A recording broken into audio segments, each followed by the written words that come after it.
Salut și bine ați venit la un nou episod. Astăzi o să avem top 7 întrebări tâmpite găsite pe internet. Să începem. Hai să vorbim despre fantezii. Ce fantezii sexuale ai? Eu am o fantezie nouă. Noi femeile ar trebui să decidem când vrem să fim atinși. Da, mă, cu măciuca, cu parul, cu ce vreți să fiți voi atinse. Azi îți ofer șansa să mă atingi prin cutie pentru 30 de secunde. Da, mă. Vă luați o cutie, vă spun eu ce să faceți. Vă luați o cutie, vă puneți mă la moacă și așteptați să fiți atinse, că o să fiți atinse cât vreți voi. Așa, a doua. Bun, am și eu o întrebare. Băieții iubesc cu adevărat o fată? Nu mă, o țin de bibelou acolo și când se joacă ei cu mingea așa băiețește până casă, bag la bibelou. Sunt geloși cu adevărat? Nu mă, stau așa picior peste picior, mănâncă semințe și stau așa nepăsători. Păi, se gândesc la ea? Nu mă, se gândesc la sfârșitul lumii, la nemurirea sufletului. Păi, deci nici nu se poate așa ceva. Le este dor de ea? Nu mă, nici nu le este dor de ea, chiar nu le este dor. Eu sunt așa nepăsători și întrebări tâmpite ai. Își fac tot felul de filme? Mă, își fac băieții niște filme, mai ceva ca filmele lui Spielberg. Mă, cu niște scenarii de-alea îți dai ochii peste cap.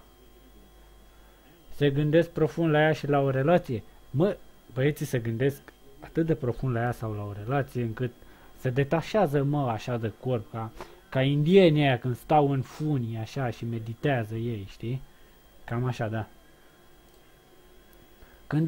Când ejaculez, mai rămâne în jur de o picătură de spermă pe uretră. Oare de ce?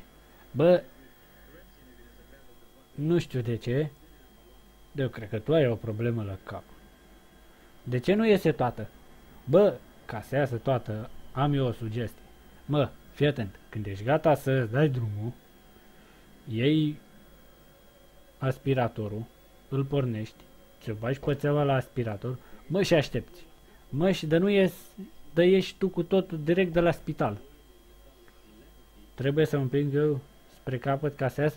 Mă, adevărul că îți bagi un deget, mă, și atâta împingi, mă, și împingi, până crezi că naște, înțeles? Salut, am o întrebare. Am 13 ani și am făcut sex neprotejat cu o fată. Mă, cu tine am o problemă.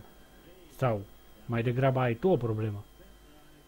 La 13 ani nu cred că trebuie să te gândești la așa ceva. Una la mână. 2.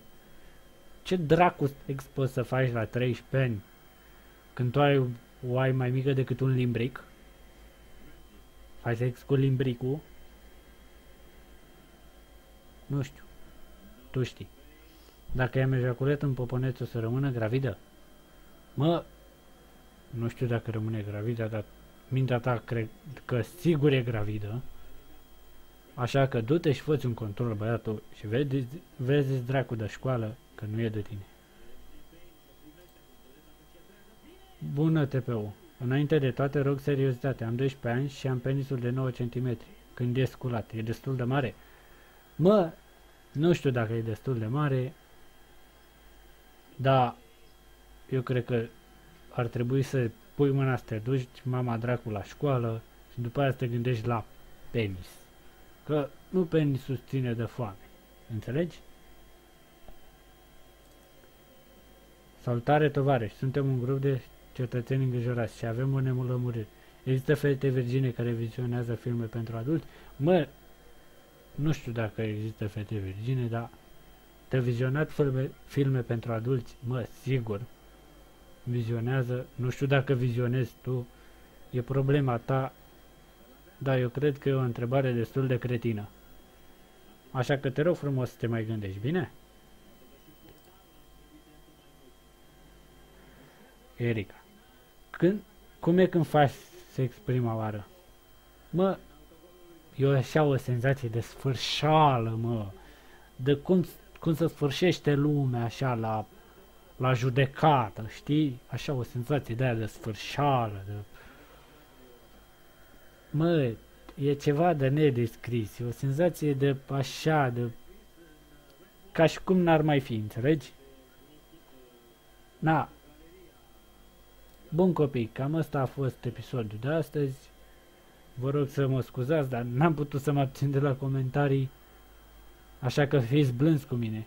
Vă rog frumos dați like, share, subscribe și ne vedem în curând la un nou episod.